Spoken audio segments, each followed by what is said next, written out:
Hi friends, வணக்கம். வாழ்க வளமுடன்.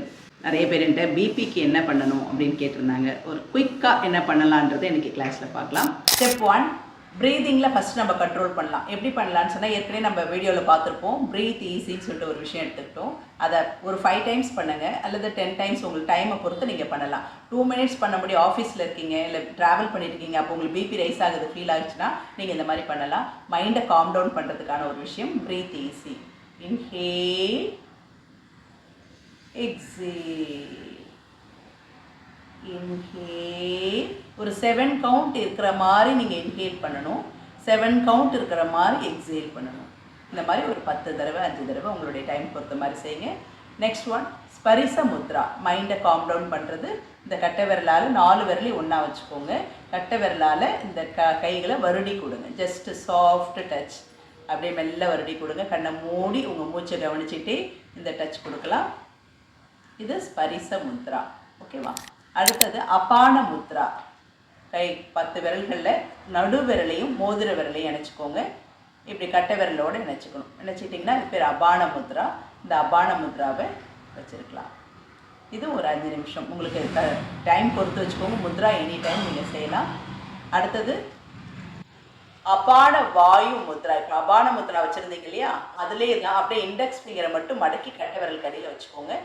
லிட்டில் ஃபிங்கரை விட்டுடலாம். இது அபான வாயு முத்ரா. இந்த மாதிரி இருக்கணும். இந்த 3 முத்ராவையும் ப்ராக்டிஸ் பண்ணுங்கள். கூடவே சின்ன ஒரு ஆசனம் தான், சஷாங்காசன் அண்ட் சவாசன் பண்ணலாம். 2 ஆசனம் மட்டும். இன்றைக்கி ஒரு 5 நிமிஷத்துக்கான வீடியோ கொடுக்குறோம். நீங்கள் ப்ராக்டிஸ் பண்ணும்போது நல்லா பண்ணலாம். ஸோ கைகளை நல்லா மேலே ரைஸ் பண்ணி டீப் இன்ஹேல் எடுத்துகிட்டு அப்படியே கீழே சரிங்க. ஃபோர்ஹெட்டை தரையில் வைங்க. இந்த முறையில் ஒரு சஷாங்காசனமும் அப்படியே கையை எடுத்துகிட்டு போய் உங்கள் ஹீலை பிடிங்க. ஃபோர்ஹெட்டை தரையில் வைங்க. நல்லா ஹிப்பை ரைஸ் பண்ணிடுங்க. இந்த முறையிலையும் இது 2 சஷாங்காசன் செய்யலாம் வேரியேஷன் படி. அடுத்தது படுக்கணும். லெஃப்ட் சைட் படுத்துட்டு மெல்ல இப்படி திரும்பிட்டு, எல்லாமே படுக்கிறது தான், பட் படுக்கிறதுல வித்தியாசத்தை கவனிங்க. இந்த கைகளை உங்கள் உடம்புலேருந்து இந்த அளவுக்கு இடைவெளி கொடுத்து இப்படி வச்சுக்கணும்.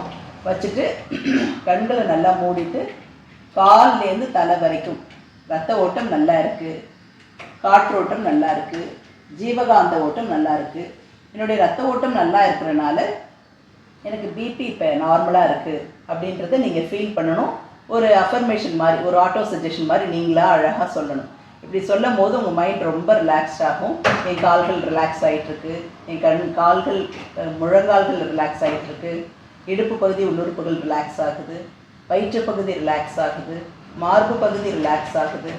இந்த பகுதியில் எல்லாத்துலேயும் எனக்கு ரத்த ஓட்டம் நல்லா இருக்குது, நான் நல்லா என்னை உணர்கிறேன், ஆரோக்கியமாக உணர்கிறேன்றதை நீங்கள் மனப்பூர்வமாக அதை அப்படியே சொல்ல உங்களுக்கு அப்படியே பிபி ரெடியூஸ் ஆகும். உங்களால் நார்மலாக இருக்க முடியும். அப்படியே தூக்கம் வந்தால் கூட நீங்கள் தூங்கிடலாம். இந்த மாதிரி பயிற்சிகள் பண்ணுங்கள். கண்டிப்பாக ரத்த கொதிப்பிலிருந்து ஈஸியாக நீங்கள் வெளியில் வரலாம். ரத்த கொதிப்புன்றது என்ன?